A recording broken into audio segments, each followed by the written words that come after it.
Hola a todos, gracias por acompañarnos hoy en este primer video que sale de la serie que la llamamos Charlas con Jonah. Y la idea es ir presentando una serie de temáticas que son relevantes e importantes para toda la sociedad. Hoy tengo un invitado muy especial, que es Augusto Delgadillo. Él es antropólogo, especialista en manejo y planificación de, hazme recuerdo, Augusto, tu especialidad. Planificación territorial. Planificación y Planificación evaluación. territorial, exactamente. Augusto ha trabajado en diferentes proyectos con la gobernación, a la vez que con diferentes municipios, pero no en calidad de funcionario público, sino en calidad de licitaciones como compañía independiente que ha ido a hacer los estudios y presentar conclusiones al respecto. Ha estado en varias entrevistas en la televisión en los años anteriores, cuando hubieron los problemas de inundaciones en Tiquipaya. Y él ha sido muy vocal al respecto de la necesidad que hay de hacer un manejo integral y un manejo ambiental de cuencas y especialmente de toda la sección norte de Cochabamba, de lo que es el Parque Tunari, que, si no estoy mal, abarca 4 o 5 municipios, no, No, desde el lado de señor. Sacaba hasta Quillacollo, por lo menos, ¿verdad? No, esa es la franja azul nada más, la ladera azul. Ya. Podemos, Entonces, después de la entrevista, se puede pasar, tenemos un videito en el que se describe con detalle, te lo voy a mandar para que lo puedas pasar en tu canal, que por fue, se favor, hizo un plan de manejo del Parque Tunari, que se describe municipio por municipio, porque solo la excelente. franja azul es la que vemos de esta parte, pero basta por detrás, por Villa Tunari, va por Cocapata, por Tapacarí, vuelve hasta por Sipe Sipe. Es grande, grande el Parque Tunari. Entonces, en realidad es algo muchísimo más grande que lo que la mayoría de nosotros, los cochabambinos de a diario, entendemos y nos damos cuenta. Nosotros pensamos que es el cerro visible, pero estabas Exacto. Esta hablando es de la que es franja algo sur muchísimo nomás. más grande. Es la franja sur y sí es la que tiene más problemáticas, porque es la franja que está expuesta al crecimiento urbano, es la que está más vulnerada. Pero también hay otras vulnerabilidades en otras áreas, en las que hay explotación minera y otras actividades que no son compatibles con lo que es el uso de un parque tunari. El parque es la categoría de mayor protección, mayor restricción. Eso se Ya, da justamente porque se identifica que hay mayor biodiversidad con vulnerabilidad a ser extinta o a ser dañada. Entonces se da perfecto. esta categoría de parque como protección.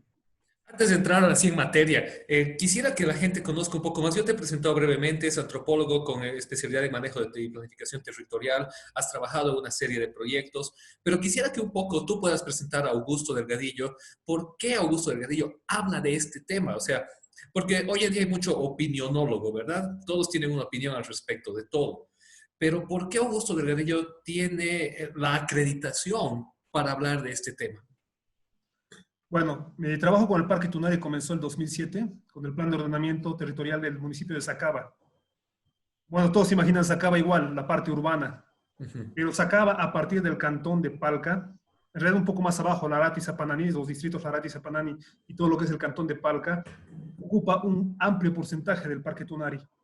Es sobre la cordillera porque Sacaba llega a ser colindante con Villa Tunari por atrás de la cordillera, por todo lo que es el piso altiplánico y el piso yungas y subyungas. Hasta esa parte llega. Luego comencé a trabajar con el plan de ordenamiento territorial de Tiquipaya, del municipio de Tiquipaya. Lo mismo con la parte de alturas, que Ujú. llega de igual hasta ser limítrofe con Villa Tunari por detrás, que también ocupa otro gran porcentaje del Parque Tunari. Luego trabajé con todo lo que es el diagnóstico de riesgos de todo lo que son las cuencas adyacentes a Corani, entre las que está toda la cuenca del Parque Tunari, que es uno de los principales aportantes a la cuenca Corani. Perfecto. Y luego ya trabajé específicamente con lo que tenía que ser el plan de manejo del Parque Tunari, que se ha digitalizado y estudiado todos los comportamientos socioeconómicos y socioculturales del Parque Tunari en su integralidad. Entonces es lo que ya me ha dado la experiencia para conocer el territorio y sus problemáticas, ¿no? Excelente. Y además que como antropólogo asumo que has tenido una visualización también de la gente que vive allá, ¿verdad? No solamente una planificación matemática o estadística del asunto, sino que también comprendiendo el gran reclamo que está tan popular ahora de los territorios antiguos, los territorios indígenas o ancestrales, ¿verdad? Porque hay un sector del Parque Tunari Exactamente, se ha hecho que diagnósticos económicos y socioculturales. Entonces se ha hecho todo el diagnóstico socioeconómico y sociocultural. Y aparte, sobre todo lo que fue en el Parque Tunari y en los planes de ordenamiento, se ha trabajado con equipos multidisciplinarios para comprender que toda la parte biótica, toda la parte biofísica, toda la parte hasta geomorfológica, toda la parte tiene una correlación con la parte humana, con la parte antropogénica, porque el hombre va transformando el territorio. Correcto. Y una pregunta concreta y sencilla, porque en la zona aquí de Villa Candelaria, en el sector de Cochabamba, hay un fuerte grupo del lugar que reclama territorios sobre el Parque Tunari, que ellos manifiestan que han utilizado históricamente o ancestralmente como territorios de pasteo. Pero hay muchas personas que rebaten esto y dicen que no es así, ¿verdad? Claro, ¿Existen, originalmente, perdón, grupos originales que hayan habitado y utilizado realmente esa zona? ¿O es una idea moderna para querer utilizar un campo abierto para pastura y demás? es un poco de ambos, porque sí, originalmente toda la parte de la ladera sur Ajá, pertenecía a las comunidades, eran subcentrales específicas que eran territorios indígenas quechuas, de subcentrales, de sindicatos agrarios, ya. pero que anteriormente en realidad pasaban a ser parte de lo que eran los terratenientes, eran tierras de terratenientes, que después de la reforma del 52 han sido nuevamente reapropiados por estos sindicatos que tenían un uso histórico mucho más grande. Ujú. Recién es a partir de los años 60, 70 que se comienza a hablar de una cota 2.600, ni siquiera 2.750, 2.600 tiene que ser la cota del Parque Tunari. Ya. Porque ya en esa época, varios ingenieros y mucha gente especialista en hidrología, sobre todo de Alemania que estaban aquí trabajando, se dieron cuenta del alto riesgo que tiene el área y del alto potencial que tiene como función ambiental para todo lo que es la hidrología local, para el balance hídrico de toda la región. Entonces ya ellos comenzaron a definir la cota 2.600, luego se subió a 2.700, luego 2.750. Pero ¿cuál era la idea de esta cota? Era delimitar el uso de suelo urbano, porque los usos de suelo agrícolas en realidad era una agroforestería, manejaban forestación con usos agrícolas dispersos, con usos que no eran agresivos para la función, sobre todo hídrica del Parque Tunari. No eran agresivos con la función hídrica, eran Entonces, compatibles. perdón una pregunta. Entonces, estaríamos diciendo que la idea que se maneja ahora es un poquito simplista, es decir, no se toca en absoluto esa área y Uh -huh. solamente sirve para plantar pinos. Estoy haciéndole una caricatura, pero Uh siendo -huh. simplistas, sino que había un plan un poco más integral de hacer un bosque a la vez que darle un cierto uso a esa tierra. Eso es lo que estás diciendo. El problema es que nunca se llegó a consolidar un plan.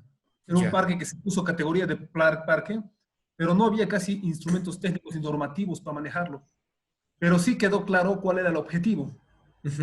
El objetivo era un balance hídrico para cuidar una zona de recarga y una zona con riesgo de deslizamiento.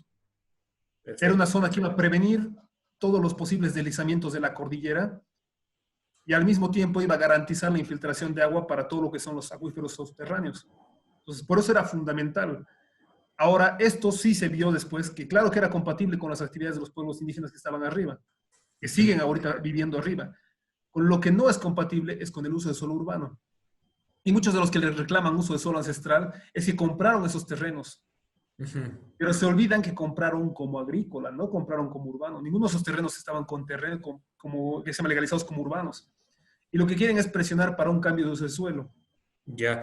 Ahora, Presionan ayudanos mediante... un poco definiendo, porque todos entendemos y manejamos mucho el término urbano agrícola, urbano rural, pero visto en la práctica, muy pocos entendemos exactamente a qué se refiere, porque si decimos rural, quiere decir que no pueden construir una casa, quiere decir que no tienen servicios básicos. A qué se refiere Entenderemos para muy que se bien. entienda? Hasta el 2007-2008, todavía lo urbano y lo rural tenía dos definiciones claras. Una era mediante saneamiento de tierra. Ujú. Tú puedes sanear tu tierra como urbana o como agrícola. Y dentro de la agrícola tienes categorías: individual, comunitario o tierra indígena.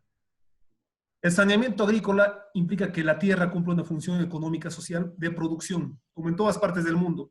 La parte agrícola tiene una función económica social.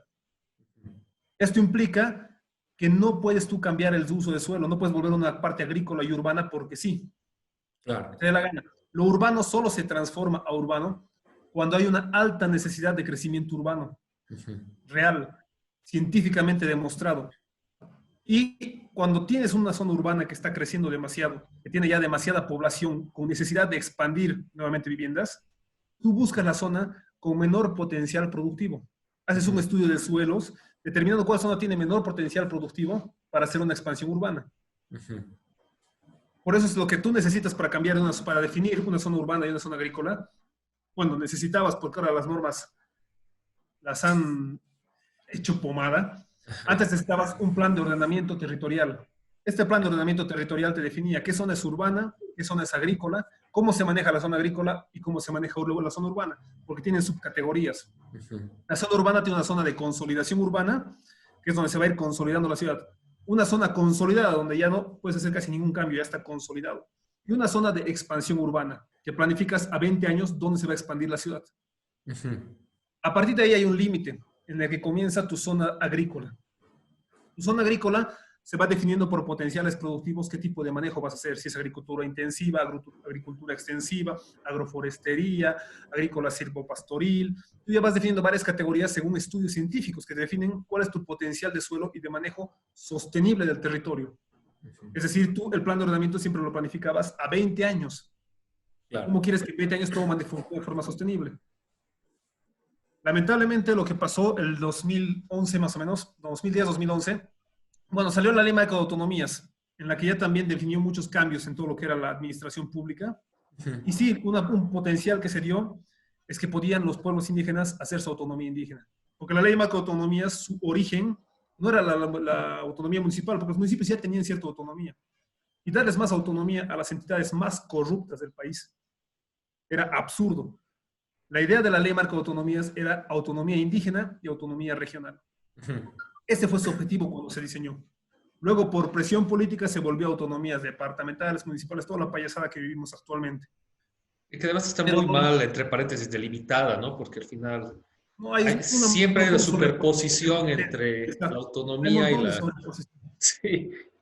Entonces, estaríamos hablando, perdón, de que la parte sur, la franja sur que mencionabas del Parque Tunari, que es para los cochabaminos lo que vemos de la ciudad, lo que es verdad, y donde está el clásico Parque Tunari, el bosque de pinos, esa franja sur, evidentemente en ciertos sectores de esa franja existen y han existido comunidades indígenas que han habitado y utilizado esa zona históricamente.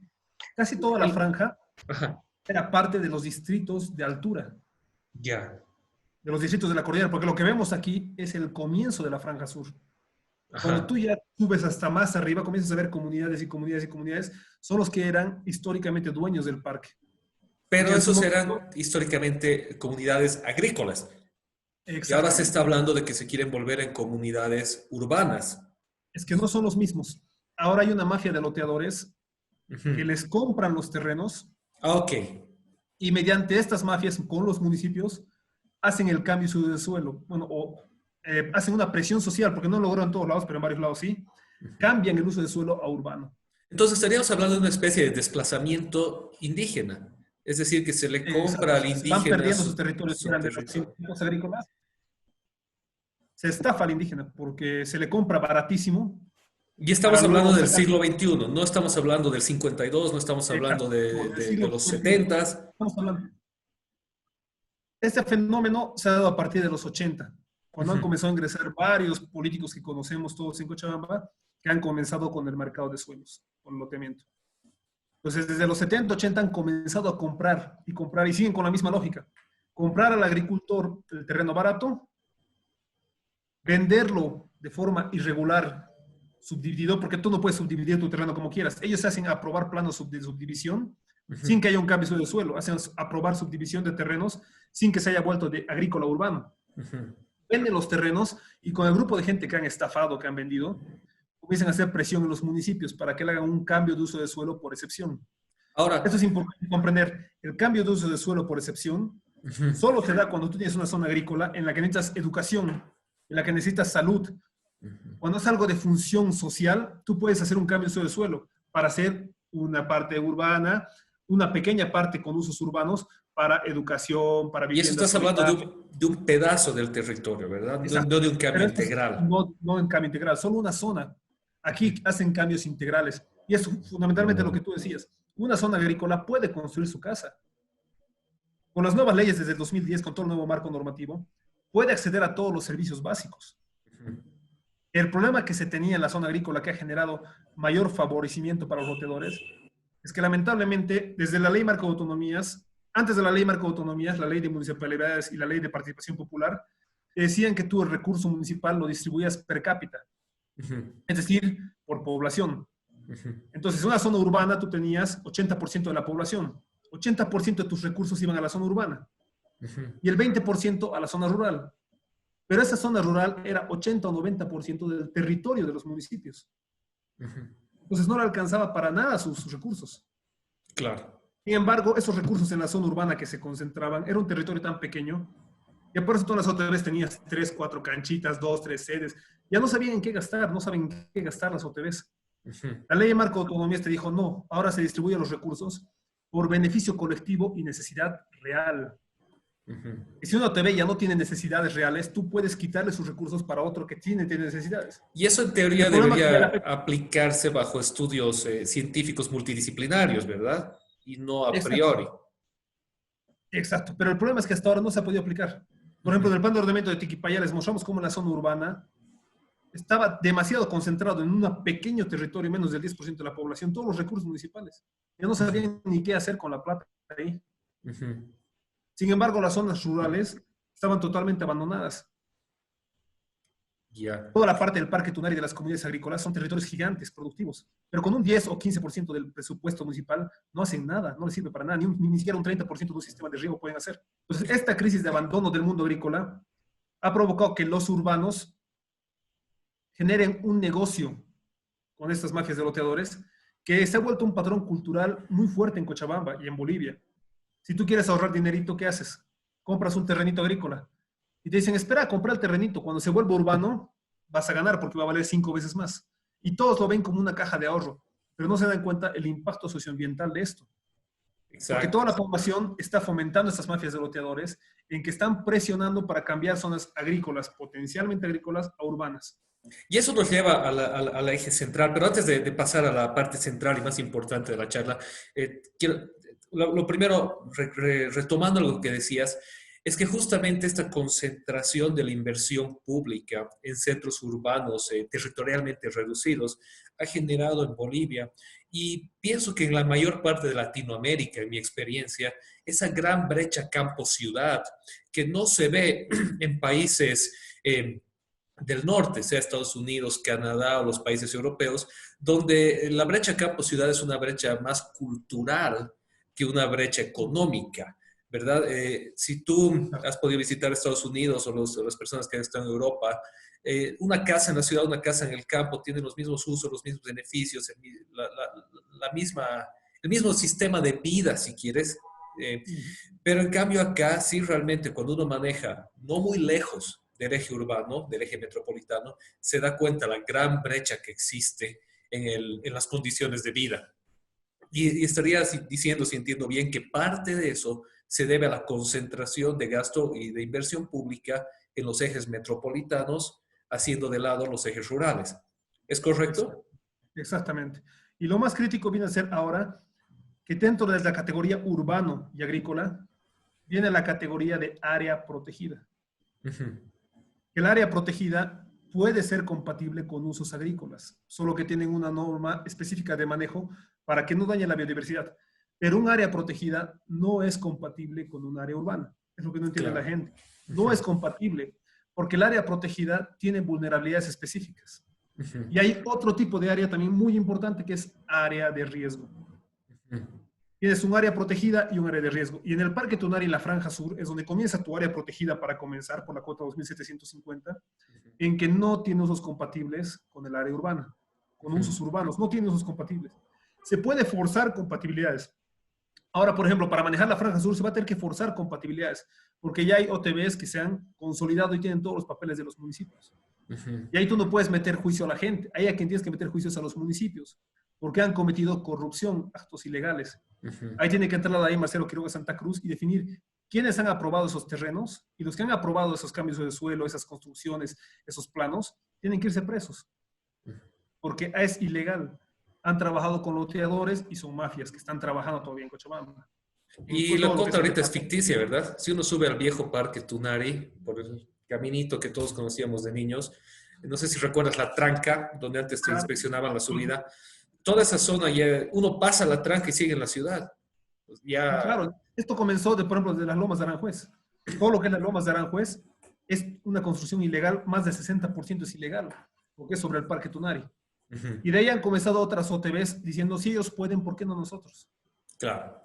Según Además, los de la las Lomas, típica mentalidad nuestra, ¿no? Si él puede, ¿por qué yo no? claro, y según los de las Lomas tenían una resolución prefectural, pero una resolución prefectural no puede ir con una norma nacional de parque nacional, no puedes tú.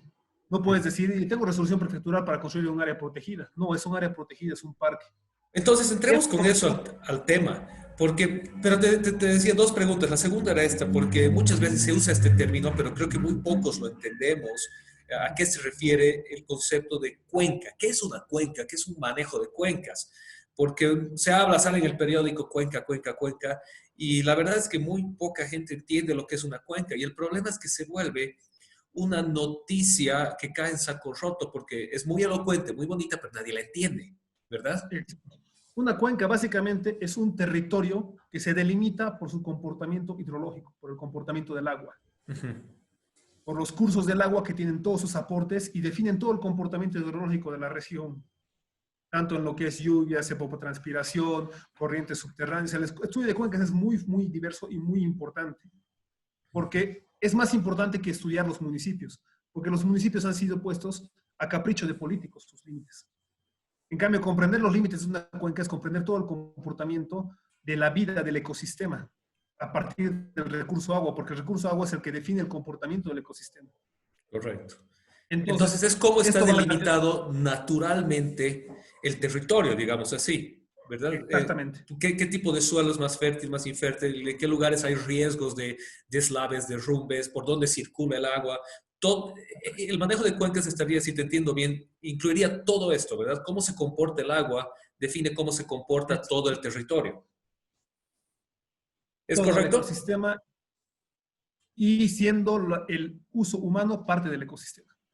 Aunque Perfecto. somos en realidad el virus del ecosistema, pero somos parte del ecosistema cuando se estudia esto de lo que es el sur. ¿Por qué se ha vuelto tan importante? Porque ha pasado el desastre de Tiquipaya. Y como ya se dijo varias veces, era un desastre predecible porque ya había estudios que te decía, se va a deslavar, va a haber deslave, va a haber inundaciones, va a haber deslizamientos, porque es obvio que no están manejando su cuenca, no están manejando adecuadamente.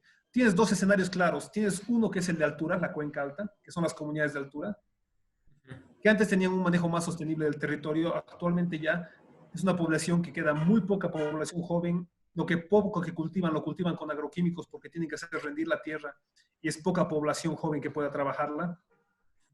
Es una población que, como veíamos, no tiene recursos municipales. El recurso municipal que llega a las comunidades de altura es bajísimo y lo que tienen lo invierten en insumos, cementitos, lo que pueden. No van a pensar ellos en invertir en manejo de sus cuencas altas, porque Que no les tampoco alcanza. debería ser necesariamente su responsabilidad, ¿verdad? O sea, debería ser una En realidad el responsabilidad municipio estatal. debería tener una inversión. Ah, estás hablando del Exacto. municipio. Un, Ya. No, yo te claro, entendí es que el del municipio, individuo. junto con Yo la, estaba entendiéndote como los claro, pobladores. es que antes había un manejo de cuencas hasta desde las comunidades. Ujú, Ellos sabían qué parte mantener, forestación, no forestación, qué tipo de cultivo. Conocían muy bien su territorio. Actualmente se ha perdido mucho eso, porque no hay población joven. ujú, Y la población que ya está en la tercera edad es una población que está en una etapa de supervivencia. Y ujú, el recurso que llega del municipio, ellos ya no piensan en canalizarlo, porque ahorita el municipio, ningún municipio, casi ninguno, trabaja con criterios de planificación. ujú. Todos los municipios trabajan a capricho de las organizaciones sociales. Se sientan en las cumbres del PUA, se sienta el alcalde con sus técnicos y las OTBs comienzan a lanzar sus caprichos como si fuera un menú. Ujú. Y ellos anotan y ponen eso de plan. No hay un sistema de planificación que planifique a largo plazo, es todo respuesta al capricho inmediato. Entonces, en alturas, cuando se reúnen con los sindicatos de altura, ya no hay un pedido a nivel territorial. Es más un pedido a cada sindicato de a mí me falta cementito, a mí me falta semillita. Y el problema es que no tienen recursos. Entonces, por más que vean que hay deslizamientos en sus laderas, por más que vean que las quebradas están con conflictos, tampoco van a pensar en invertir ahí, porque no tienen el recurso. Entonces, ahí tenía que entrar lo que es el Servicio Departamental de Cuencas, que en su momento era el PROMIC, el Programa de Manejo Integral de Cuencas, y tenía un manejo mucho más fuerte y con mejor financiamiento. Después se transformó al Servicio, Integral, el Servicio Departamental para Manejo de Cuencas, y no, realmente no tiene la capacidad de hacerlo y tampoco tiene el recurso, tiene muy poco personal Y ahí entra el CERNAP, el Servicio Nacional de Áreas Protegidas, en que, como les digo, el Parque Tunari es muy, muy grande. Y el personal que tiene el parque para el Parque Tunari no abastece ni para un 5% del parque. Entonces, el CERNAP tampoco tiene la capacidad de hacer una planificación de cuencas. Cuando se trabajó en lo que era el plan de manejo del Parque Tunari, cuando hemos trabajado, se propuso que todo el enfoque para el plan de manejo del parque sea a criterio de cuencas, manejando como cuenca. Pero el CERNAP fue claro en su momento, todo el personal del CERNAP nos dijo, no tenemos personal para hacer un manejo de cuencas. Entonces, se tiene que buscar una instancia pertinente, ya sea departamental. Lo ideal es que sea departamental, no municipal, porque tiene que cubrirse las cuencas sin importar los límites municipales. Además que es demasiado grande el territorio y siempre va a haber la burocracia intermunicipal, ¿verdad? O sea, cada municipio va a querer tirar para su lado. Los municipios están más peleando por su territorio, con conflictos limítrofes, que realmente pensando en una planificación estratégica. Entonces, se tiene que pensar en una planificación a nivel departamental de cuenca para manejo de la cuenca Tunari. Digo, para manejo de todo el parque Tunari. Porque hay una cuenca fundamental en el parque Tunari que nos afecta directamente a los urbanos en Cochabamba. Porque los urbanos siempre vivimos en una copulita de cristal, no nos damos cuenta cómo funciona todo el territorio. Claro. Pero el territorio, cómo funciona, toda la franja sur pertenece a la cuenca Rocha-Mailango. Son los principales aportes para el río Rocha, toda la franja sur del Parque Tunari. Si tú no haces un manejo adecuado de la franja sur, no vas a poder hacer un manejo de todo lo que es el río Rocha. Todos quieren hacer un plan para recuperar el río Rocha, pero no es el río Rocha, son todos sus aportes. Cómo manejas toda la cuenca Rocha-Mailango. Esto implica que tú tienes que comprender el Parque Tunari como la base de tu balance hídrico a nivel regional. Perfecto. Y este manejo implica poder solucionar el tema de todo lo que es el mercado ilegal de suelos. Porque no es el problema de las OTBs que están ahora, las que no estaban. El problema es que los loteadores siguen trabajando ahí. Los loteadores siguen buscando habilitar más terrenos, siguen habilitando, fomentar todo este mercado ilegal de suelos mediante el sufrimiento ajeno, porque lo que hacen es estafan población que no tiene la información de en qué territorio está ocupando. Los estafan y una vez que te han estafado, que tú has invertido todo tu capital, tienes tu terrenito, estás construyendo y te dicen, es parque que tenemos que votar. Claro. Porque la norma, sí, como en todo lado del mundo, tú justamente sabes, en Estados Unidos o en Europa, en cualquier lado, si yo incumplo la norma en un área agrícola, el Estado me la revierte. Correcto. En todo lado del mundo, el límite urbano agrícola y el límite de las áreas protegidas es intocable. Correcto. Tú no respetas ese límite, te revierte el Estado, sin importar qué bandera política esté utilizando en ese momento el gobierno.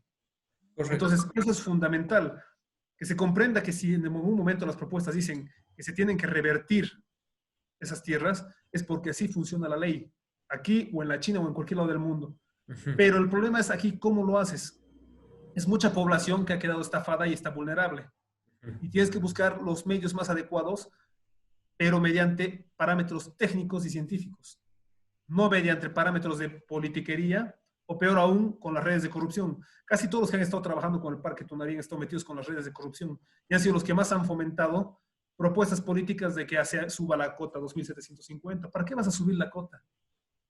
Con eso vas a hacer que fomentes que se expanda mucho más y pierda todas sus funciones ambientales e hidrológicas. Cada subida de cota es una nueva motivación para aprobar la siguiente subida, ¿verdad? Exacto. Y a partir de ahí vas a tener, como el desastre de Tiquipaya, un montón de desastres. Y esa es la pregunta que te iba a hacer, que es importante, porque hemos hablado de las cuencas, del parque, del manejo de aguas, de la alimentación del río Rocha, pero mucha gente, la mayor parte de la gente dice, bueno, ¿y qué bien? ¿Y a mí qué? ¿No?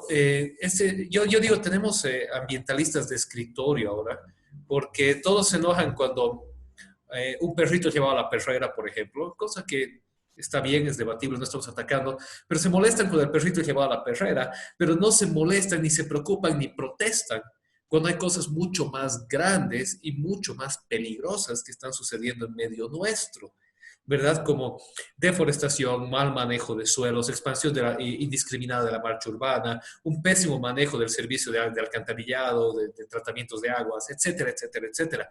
Entonces, todo el mundo es ambientalista de Facebook cuando se trata de su gato y su perro, pero nadie es ambientalista. Y ambientalista, hablamos de ambientalista clásico, ¿verdad? No hablamos de un ambientalista recalcitrante que lo que quiere es vestirse como Tarzán y subir al árbol, sino de alguien que entiende lo que tú decías.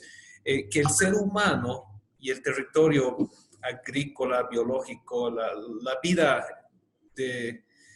ecológica del lugar deben coexistir, ¿verdad?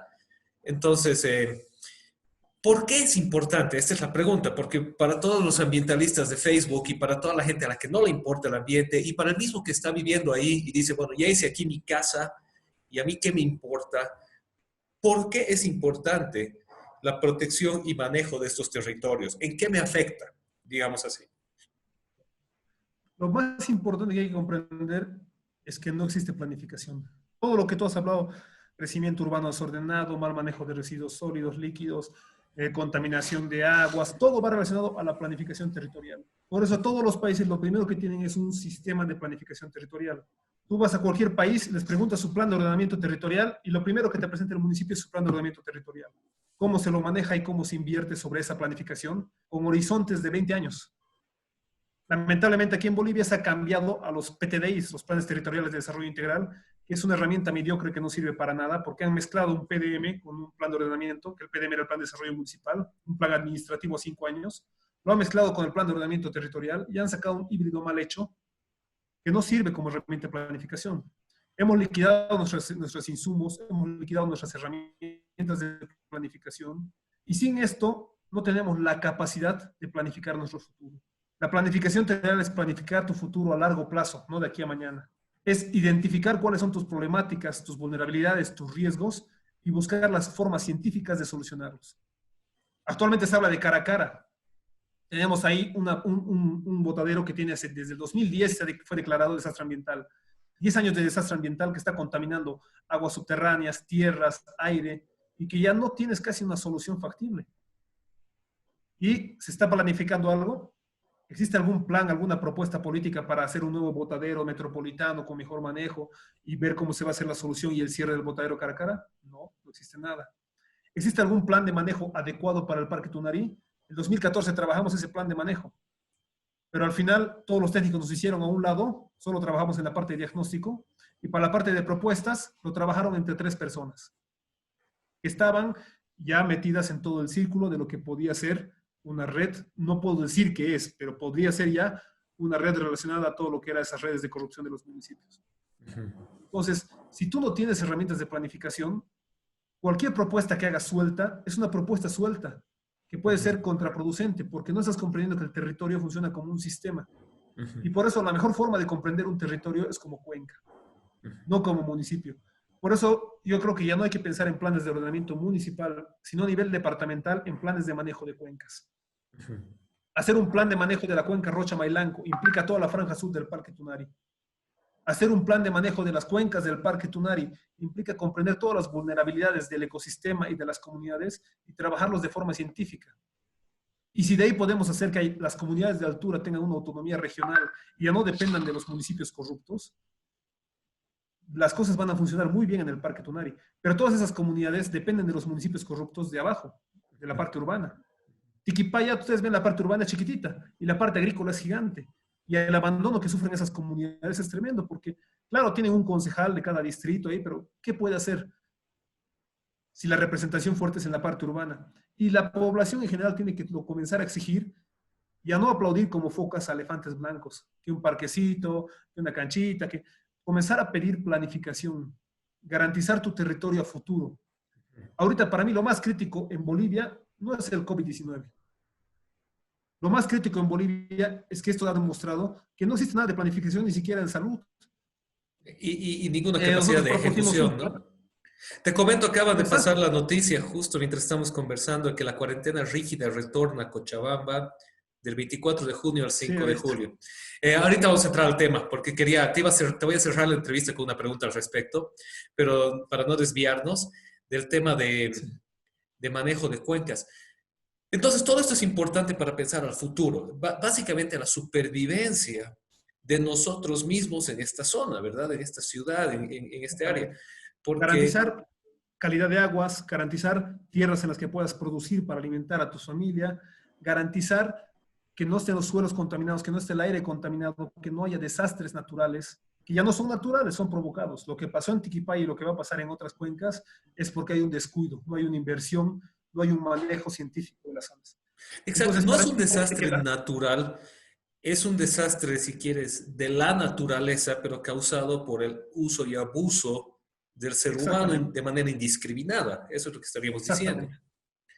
Y si no recuerdo mal, alguna vez te vi en una entrevista en la tele, si bien recuerdo en TLC, donde mencionabas que el tema de Tiquipaya fue relativamente fortuito desde la perspectiva que cualquiera de las cuencas del Tunari ahorita se puede deslavar. Es decir, Todas que las cuencas de la Cuenca Sur. hoy fue Tiquipaya, pero mañana puede ser Sacaba, pasado mañana otro lugar. No es que Exacto. Tiquipaya es el condenado y los demás estamos tranquilos. Y hay cuencas que tienen vulnerabilidades más peligrosas. La cuenca Cora Chutacagua, y Ujú. eso lo he dicho en todas las entrevistas y ojalá les pique un poco la alcaldía de Ipaya para gestionar proyectos. La cuenca Cora Chutacagua también es vulnerable, se ha visto que tiene mucha degradación.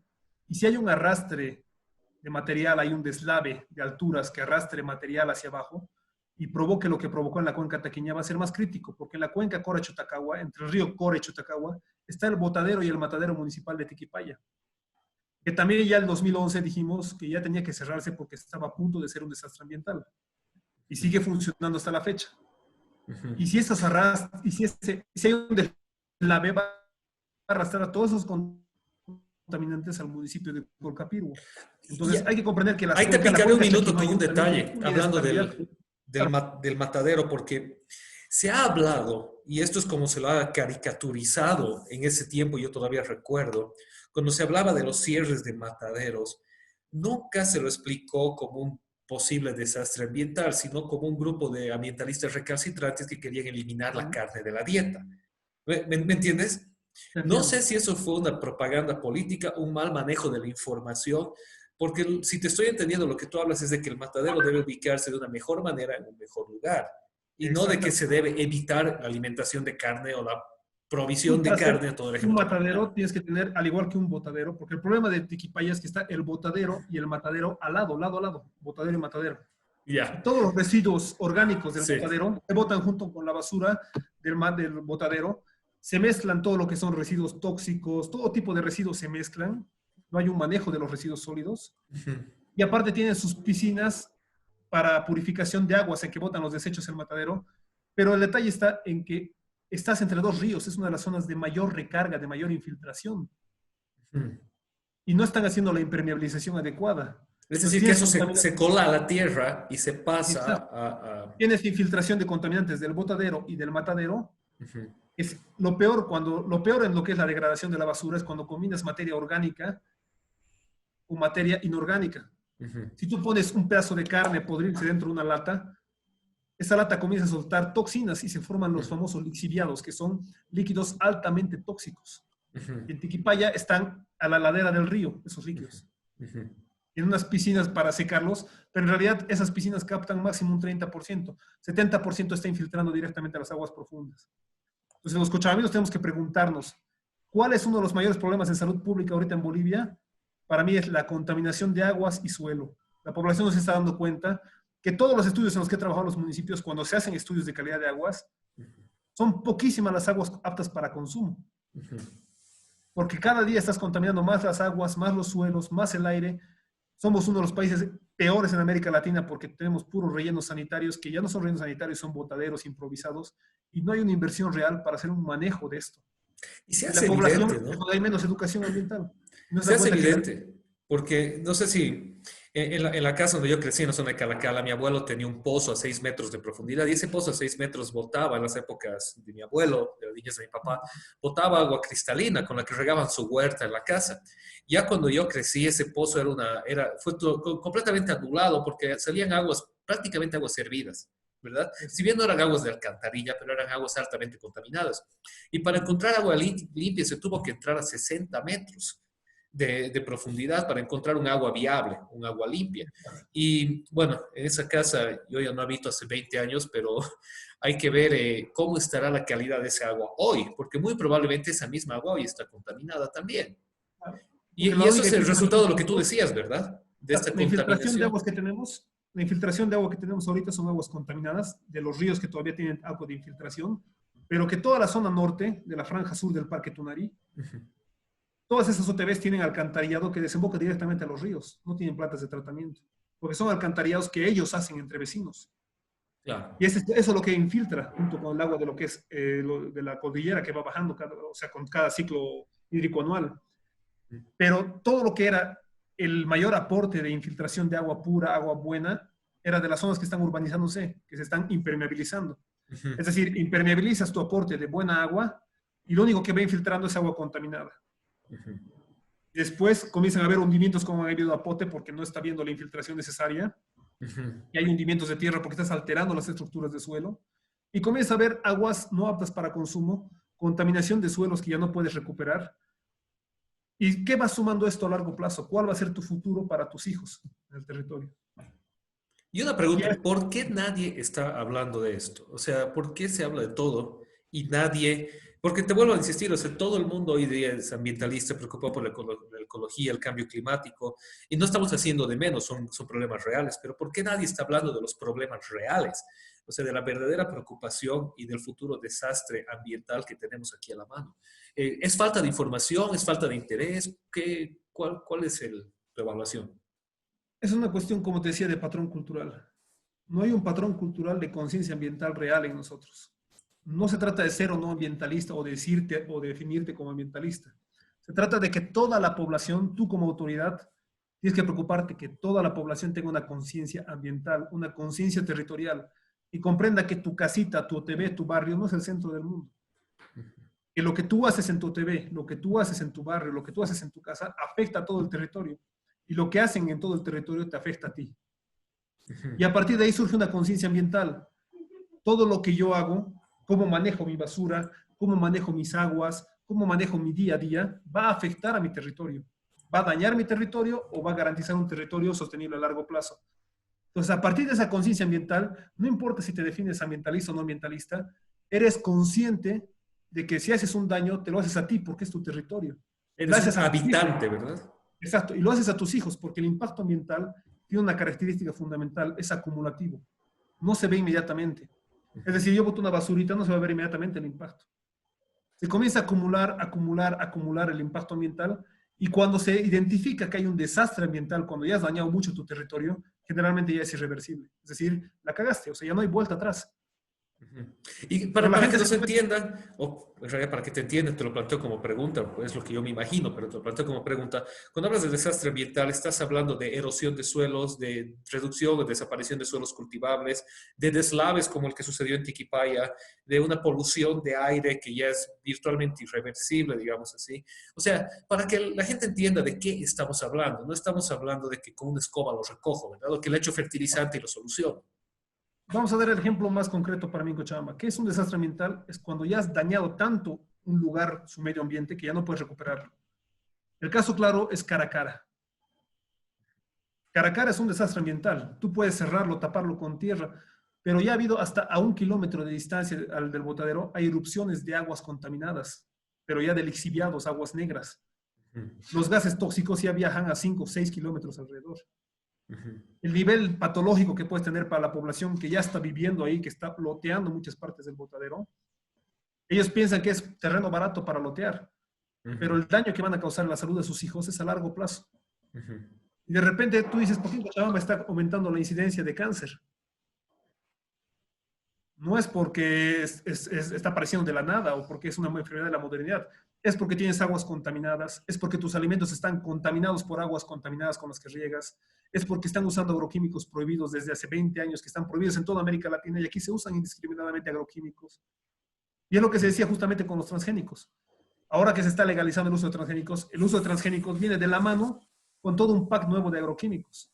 Ujú, Y que es cierto, el transgénico todavía no hay un estudio que te demuestre que es dañino para la salud, ujú, pero tú vas a comenzar a dañar de una forma tremenda tu medio ambiente porque vas a liquidar tu biodiversidad. Y ese ujú, daño, ese impacto ambiental del transgénico, ya es irreversible. Tú liquidas tu biodiversidad y luego querer recuperarla, es muy difícil. ujú. Tienes que hacer transformación de suelos, muchas especies ya las has perdido, han desaparecido. Y el Había costo un debe ejemplo ser muy, altísimo, me imagino, ¿no? exacto, había un ejemplo, por ejemplo, muy bonito de José Valderrama, que es un experto que trabajó con nosotros, un experto, un biólogo experto en aves, que trabajó en el Parque Tunarí, que es uno de los expertos más grandes en Bolivia, que tiene libros, todo, referente solo a las aves. Y nos Ujú, explicaba que hay un ave específicamente que se alimenta de la quehuiña. En ujú, el momento en que desaparecen las quehuiñas, esa ave desaparece de toda América Latina, ujú, porque este es el lugar endémico de donde el ave se alimenta solo de la quehuiña.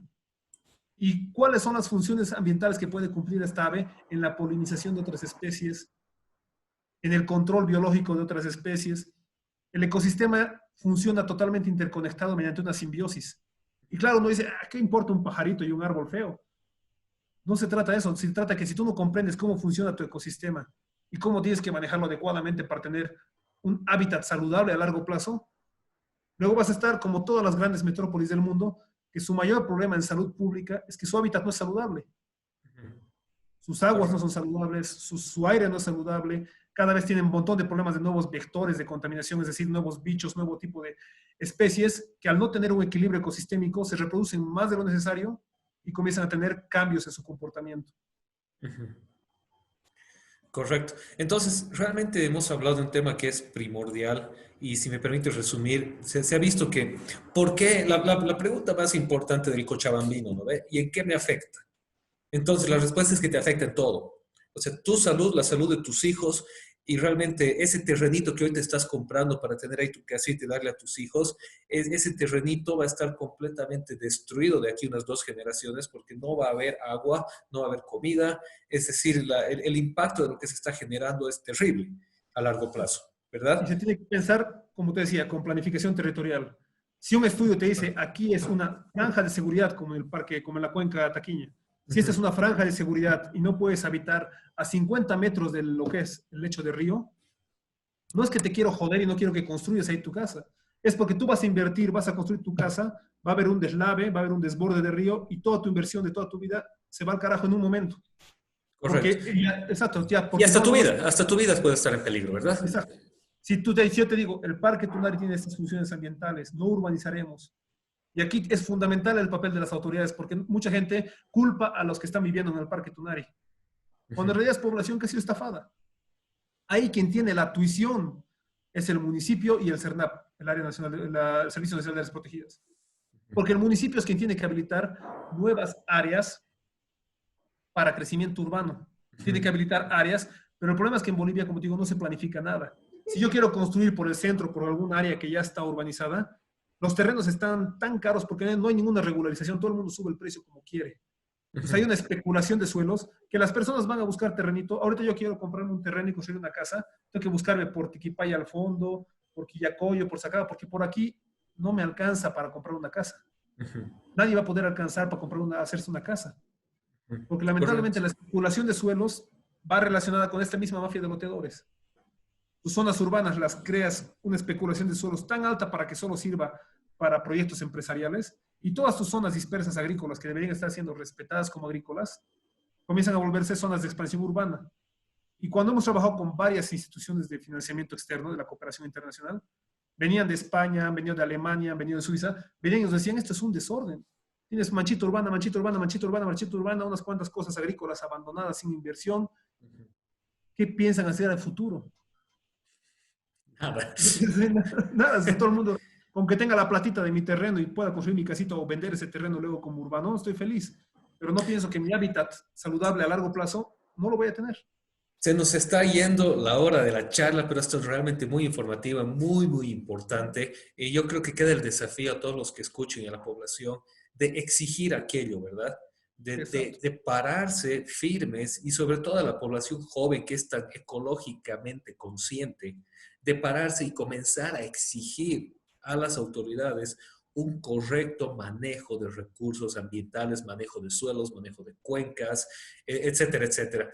Realmente esto no se va a solucionar si es que no hay un fuerte contingente poblacional que empiece a ser consciente de esto y a exigir que se deje de jugar con el futuro ambiental, que al final es la sostenibilidad de nuestra población, ¿verdad? Para mí el mensaje más importante para la juventud es, se vienen elecciones, tanto subnacionales como nacionales. No voten por la cara bonita, no voten porque se sienten identificados con el color de la bandera de un partido. Tienen que votar y exigir a los que están postulándose sistemas de planificación territorial que demuestren en sus propuestas que están proponiendo sistemas de planificación territorial para solucionar todos estos problemas. Y lo que más me ha preocupado a mí en todos los partidos políticos subnacionales y nacionales, ninguno habla de la ley Marcelo Quiroga Santa Cruz. Y es la ley anticorrupción que justamente en su momento el gobierno del MAS la sacó y la tuvo que ocultar, porque apenas la sacó tenía un montón de juicios a su propia gente. Esta ley te plantea que todo acto de corrupción se va a la cárcel, la persona. y Ujú, es retroactiva. Si tú has cometido corrupción hace 30 años, puedes meter presa a la persona que ha hecho el acto de corrupción hace 30 años. Porque todo daño lesivo a la economía del Estado o al Estado inmediatamente se paga con cárcel. Es una ley muy bien elaborada y es una ley que nadie está hablando de ella. Ahorita todos hablan, por ejemplo, de lo que pasó en los 14 años, de cómo se debería juzgar, y por qué no hablan de la ley Marcelo Quirós Santa Cruz. Tú puedes juzgar lo que pasó hace 14, 15, 20 años con la ley Marcelo Quirós Santa Cruz, y nadie está tocando la ley en bueno, ninguna porque había un propuesta. viejo dicho de las abuelas, entre bomberos no se pisan la manguera, ¿verdad? Exacto. Así Entonces, que... ahí nosotros, la población, los que tenemos que exigir que se Ujú, vuelva a habilitar esa ley y que se comiencen a hacer los procesos. Que lo interesante de esta ley es que te planteaba que ningún proceso de corrupción puede ser paralizado. Es ujú. decir, yo denuncio que ha habido corrupción en el municipio. No es que luego yo levanto la denuncia y el municipio ya no tiene juicio. No, ese proceso por oficio tiene que continuarse hasta culminar. Cualquier acto de corrupción denunciado por oficio se concluye hasta terminar. Y si la persona sale culpable, no hay sanciones administrativas. La persona se va a la cárcel. Es lo único que puede salvar a Bolivia de esta crisis que tenemos, que es de una crisis de política y corrupción. Tenemos puros politiqueros que viven de la corrupción y que se ve día a día en todos los partidos políticos, lamentablemente. Y Y si no hablando de cambiamos, eso, ahora sí, entraremos para cerrar este tiempo. ¿Cuarentena rígida, sí o no? La pregunta como que yo me hago es, ¿quieren en 10 días solucionar lo que no han hecho en 80 días? Y realmente el daño a la población puede ser muy, muy alto. ¿Qué opinas de esta nueva resolución que es fresquita y acaba de salir? Cuarentena rígida en el eje metropolitano del 24 de junio al 5 de julio. ¿Sí la o respuesta no? va ¿Por por el qué? mismo lado. No va a servir de nada porque no tiene un sistema de planificación. También existen planes de control y manejo epidemiológico, de monitoreo epidemiológico. Aquí no existe ningún plan. Hasta ahora ningún municipio, ninguna gobernación ha hecho lo más lógico que han hecho en todos los países. Lo primero, se abre comités de investigación. Tienes que tener comités de investigación con las competencias, con los colegios médicos y con todos los investigadores del área, en que definan estas herramientas técnicas y normativas. Si tú vas a hacer una cuarentena, muy bien, pero tienes que tener respaldos. ¿Cómo la vas a hacer? ¿Qué vas a hacer? Aquí la cuarentena que hemos vivido ha sido una burla, no se ha manejado adecuadamente. Para comenzar, la has hecho cuando ha aparecido la epidemia, meses antes de tu invierno, que es el pico más fuerte porque se confunde con todas las infecciones de respiratorias agudas, con todas las iras. Has sacado una cuarentena sin tener condiciones económicas para apoyar a tu población, no solo incrementando el riesgo de contagio, sino incrementando el riesgo de mortalidad. Porque claro, para todas las que vivimos en el centro o en el norte, decimos, no, está bien la cuarentena, pero no comprendemos la realidad de muchos barrios de nuestra ciudad en que viven muchas familias en hacinamiento, viven 3, 4, 5 familias en departamentos pequeños con un solo baño compartido y no tienen acceso al agua. Tenemos un Esa cuarentena, vendedor callejero de fondo, van a disculpar el ruido. esa cuarentena es saludable, no es saludable. Y esa población, si está con crisis económica, no se va a alimentar bien. Y la malnutrición es uno de los principales factores para que incrementar tu riesgo de mortalidad. Va a haber más muertos. Pues ahorita sacar una cuarentena rígida, después de que has pasado toda esa etapa de una cuarentena supuestamente rígida, en la que había una misma circulación de dinero, que era uno de los principales factores para transmisión del virus, vas a volver a entrar a otra cuarentena rígida de 10 días, el pico de crecimiento va a ser igual, vas a causar conflictos sociales, que eso más bien genera más cadenas de transmisión del virus, y vas a generar mayor molestia en la población, que está económicamente deprimida. Sin Necesitas entrar tener... en mi opinión personal sobre si uno u otro político, estoy tratando de evitar entrar ahí, pero sí yo tengo algunas preguntas que me hago y creo que todavía no tienen respuesta. La primera es, el objetivo en todo el mundo, si tú ves noticias mundiales de la cuarentena rígida, es bajar la curva de contagio para levantar el sistema de salud. La Exacto. cuarentena, si uno lee los modelos, no reduce la cantidad de contagiados, reduce la velocidad de contagio. Y no es lo Exacto. mismo, es lo que la gente no logra entender porque realmente en todas las esferas del gobierno en Bolivia, nacional, departamental y regional, se está vendiendo una idea de que la cuarentena lo que va a hacer es evitar el contagio. Lo que la cuarentena va a hacer es reducir la velocidad de contagio para preparar el sistema de salud con las contingencias necesarias. ¿Por qué? Porque la cuarentena es como cuando tienes en las corridas, es un ejemplo horrible, pero es lo único que se me viene a la cabeza, tienes el toro restringido, ¿verdad? Pero el rato que abres la puerta, el toro va a salir. O sea, no, Yo no, lo que no tenerlo a entiendo de la todo población, encerrado no lo va a calmar. Lo que lo va a calmar es que te lo lleves a otro lado, hagas otras cosas. Pero la cuarentena lo que está haciendo con el virus es eso, restringirlo, y el rato que la abras, obviamente va a salir. Hasta que no haya vacuna o tratamiento, claro, no es hay. lo que entiendo de la población. El virus no va a desaparecer. Correcto. Los virus se ha comprobado ya que los virus no son un ser vivo, no se sabe qué son exactamente, es un microorganismo muy complejo, porque puede estar inactivo por siglos, hasta que se vuelve a activar. Y los Claro. factores para que se pueda activar un virus por sus características de mutación son muy diversos. Son muchos factores químicos o físicos que hacen que se reactive un virus. Ujú. Entonces, el virus ya tiene que ser parte de la población, pero la idea de la cuarentena es, como tú dices, reducir esas cadenas de contagio para preparar tu sistema de salud y tener, sobre todo, las investigaciones necesarias para comprender el comportamiento del virus. Correcto. Y esas investigaciones no es copiar y pegar lo que viene de la OMS, Por porque aquí lo que se favor. hace, Hace dos ven en semanas Internet, La OMS se ha retractado 2 veces en 24 horas. En por 24 eso, horas. lo primero que han hecho todos los países, sobre todo los de Europa que se han sacado la bandera en eso, es sacar comités de investigación y comenzar a investigar, investigar, investigar, porque el virus se comporta diferente en cada espacio geográfico, Ujú. porque se adapta también, según sus huéspedes, comienza a adaptarse al ecosistema y mutar. Ahorita no sabemos cómo es el virus acá. Los datos que muestran son totalmente absurdos. Muchos dicen, no, pero con la cuarentena se han mantenido... No, no es que se han mantenido pocos contagios, es que no has hecho las pruebas necesarias. 30 pruebas al día en un eje Por metropolitano de eso, más o de un sea, millón de personas. Es un si hubieras hecho ridículo. un 30% de pruebas del total de tu población, ya puede ser considerable el resultado. Es un muestreo representativo hasta cierto punto. Pero tu correcto muestreo tiene que ser por lo menos 50% de tu población muestrada, demostrando dónde realmente se han dado los ejes de crecimiento de la expansión de estas cadenas de contagio. Y ahorita no se sabe. Y la otra Se cuestión es la desestima. estadística estratificada, que tú sabes, es muy diferente. Y en la estadística eh, es, es una falacia presentar cifras netas, porque las cifras Mm, netas son engañosas. Si yo digo, tengo 11.000 11.000 fallecidos, qué sé yo, 5.000 recuperados, 11.000 contagiados, 6.000 fallecidos, lo que sea, no tengo el número en la cabeza. Esa es una cifra neta que no te está estratificando a la población. Entonces, si se hace una estratificación de la población, que aquí en Bolivia no hay, nadie sabe cómo funciona, pero si tú ves los modelos norteamericanos y europeos, el modelo de Corea del Norte, te vas a dar cuenta que cerca del 50% de los fallecimientos son personas de la tercera edad. Entonces, más. no Y el problema es puedes, perdón, claro, más. Y el problema es lo que tú estás planteando ahorita.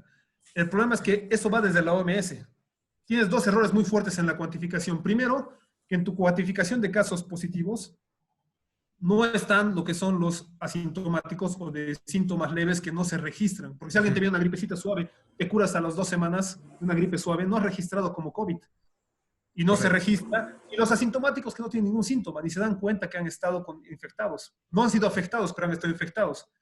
Si tú sumas los asintomáticos más los que tienen síntomas leves, de repente tus casos están cerca del 50% de lo que ya es tu dato real, mucho más. Ujú. Entonces tu mortalidad se comienza a reducir. Y Correcto. aquí viene el segundo factor que para mí es más misterioso y preocupante de la OMS, es que solo han sacado, no han estratificado la comorbilidad ni las causas de mortalidad. Y Correcto. eso siempre se hace en toda patología. De repente, como te digo, si tenemos dos casos. El paciente con COVID positivo, vivo, y el paciente con COVID positivo, muerto. Así lo han dividido. Ujú. Pero no ponen Correcto. las causas de mortalidad o las comorbilidades adyacentes. Entonces, si yo estoy manejando mi auto y estaba registrado como paciente positivo COVID y me muero por accidente de auto, ellos en su tabla ponen paciente positivo COVID. muerto. Pero no Correcto. era por COVID, no era una mortalidad referida al COVID. Sí soy un paciente positivo muerto, pero no por COVID. No se puede Correcto. relacionar esa mortalidad a COVID. Y aquí Y es ese peor. manejo es Y crítico, aquí es claro. peor porque aquí no hay cantidad de muestreo suficiente, no hay una estratificación de los datos estadísticos, no hay un plan integral y otros aspectos más que no se han hecho es que, no sé si recuerdas en el tema del cólera en los 80s, cómo se concientizó a la gente fue con brigadas, o sea, gente que barrió al área rural, que fue de casa en casa explicando a la gente por qué tiene que lavarse las manos, por qué tiene que hervir el agua. Y ahora nuestro gobierno muy moderno quiere solucionarlo todo con propagandas en la televisión y con una guerra virtual en Facebook. El problema es Ujú. que el boliviano, por muy digitalizado que esté, sigue siendo boliviano. Y al boliviano no se le convence por Facebook. Se necesita ir, debían haberse hecho brigadas multidisciplinarias que vayan casa por casa y les expliquen, miren, así es, esto es cara a cara. Es la única manera que es nuestra Exacto. cultura. La cultura Eso de es aquí parte, funciona así. exacto, y eso es parte de un plan de control y monitoreo epidemiológico socioeconómico. Que se ha propuesto nosotros con un grupo de amigos referidos en todo lo que es el área de salud, porque también soy antropólogo forense, hemos hecho una propuesta aquí a Cochabamba. Ha habido en Cochabamba y en Bolivia ha habido varios grupos de profesionales que han propuesto, trabajaremos planes de control y monitoreo epidemiológico socioeconómico, porque aquí no solo hay que ver cómo se comporta la epidemia, hay que ver cómo se comporta nuestro estado socioeconómico.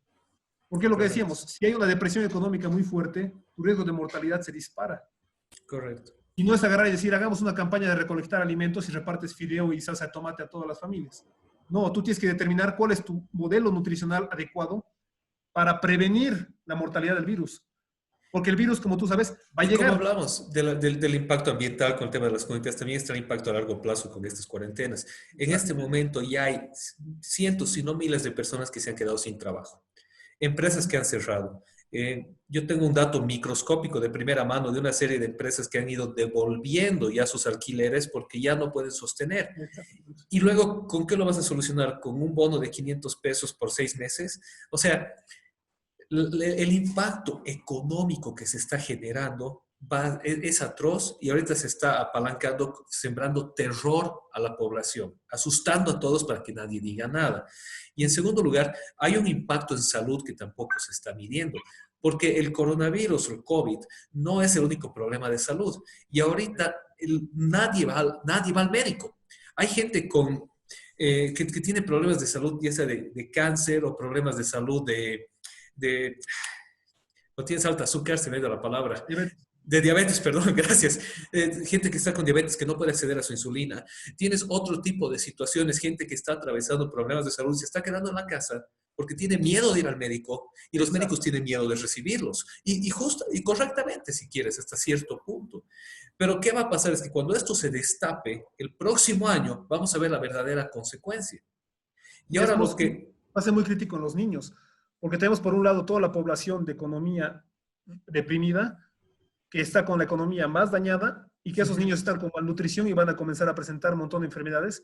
Y por otro lado tenemos a todos los otros niños que están con familias que han entrado en una paranoia psicótica de desinfectar todo, desinfectan todo, todo, no dejan que los niños toquen una gotita de tierra y se olvidan que el desarrollo del sistema inmunológico de los niños, sobre todo, depende de su exposición a microorganismos. Y Nuestro habilidades cuerpo depende. psicomotrices además, porque niños que están en Exacto. etapa crítica de desarrollo no están llevando a cabo en este momento ejercicios psicomotrices. Claro. Y Y en educación, ni hablar, tú ves, la educación, lo que es rural y periurbana, es año muerto, porque ellos correcto.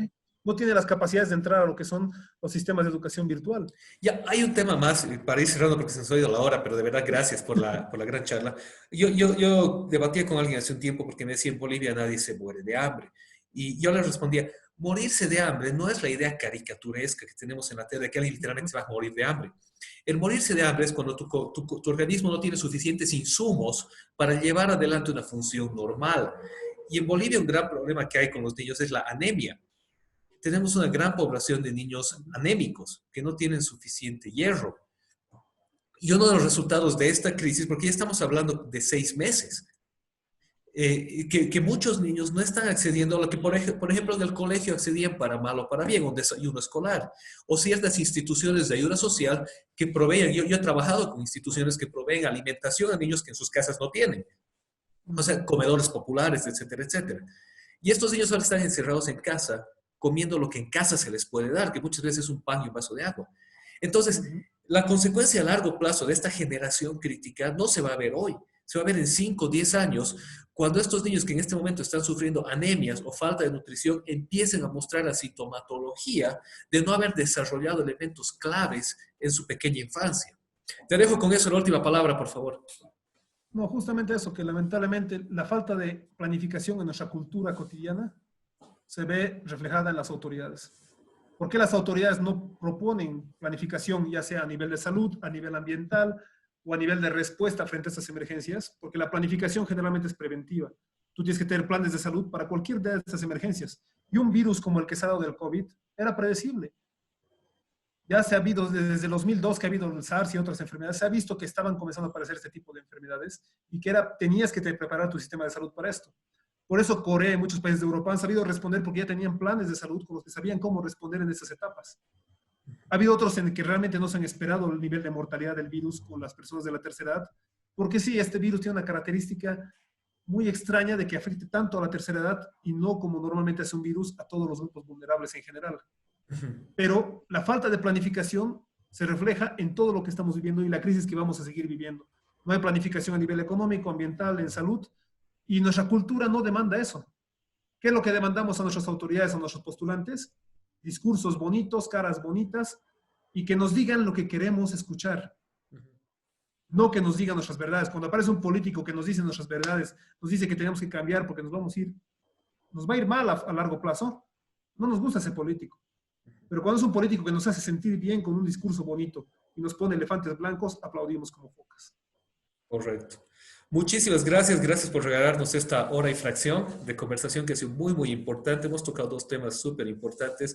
Una nota que quiero dejar para todos los que nos ven y nos van a ver es que Augusto y yo diferimos en muchísimas cosas. Nuestras cosmovisiones son completamente diferentes, pero hay algo que estas charlas nos enseñan y que son importantes.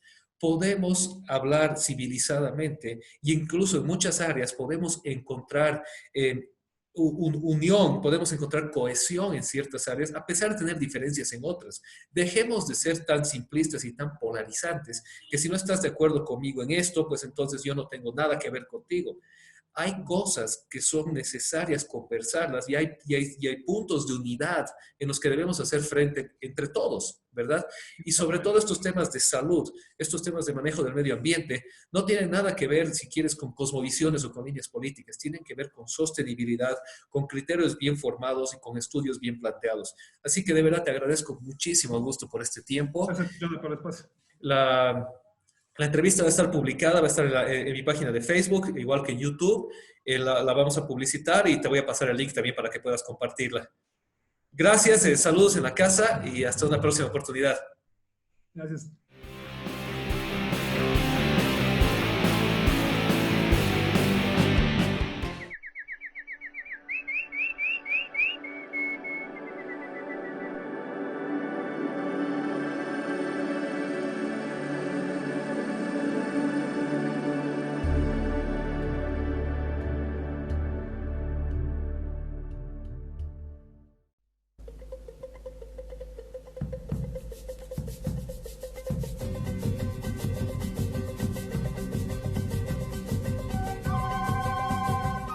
Desde las alturas, el pico nevado de una deidad ancestral de nuestro departamento nos recuerda que ahí está, presente, el Parque Nacional Tunari.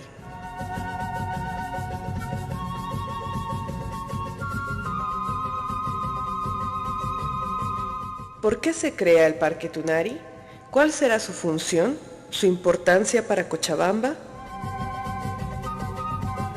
Cada cierto tiempo escuchamos debates y mesas de discusión sobre el Parque Tunari, la Cota 2750 y los constantes incendios. Pero ¿realmente tenemos conciencia territorial de la verdadera extensión de este parque, de sus funciones ambientales y sociales? El Parque Nacional Tunari tiene una extensión mayor a 3.000 kilómetros cuadrados.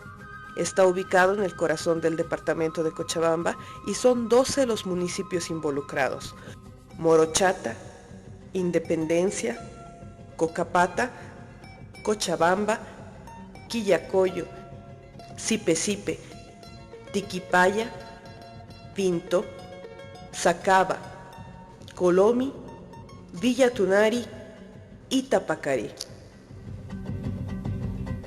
El parque fue creado por las importantes funciones ambientales que cumple para la región, como la recarga de aguas de profundidad, regulación hidrológica regional, protección de su biodiversidad existente y manejo forestal de zonas con riesgos de deslizamiento y erosión. Este parque también cumple funciones sociales importantes, porque aquí viven comunidades indígenas campesinas quechuas que producen día a día alimentos básicos para el consumo de las poblaciones urbanas del departamento.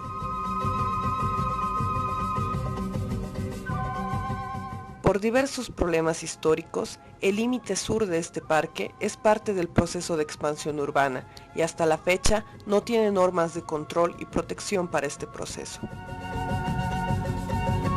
Cada ciudadano de Cochabamba debe preguntarse, ¿será que todo está bien? ¿Será que la falta de planificación sobre el Parque Tunari no nos va a afectar?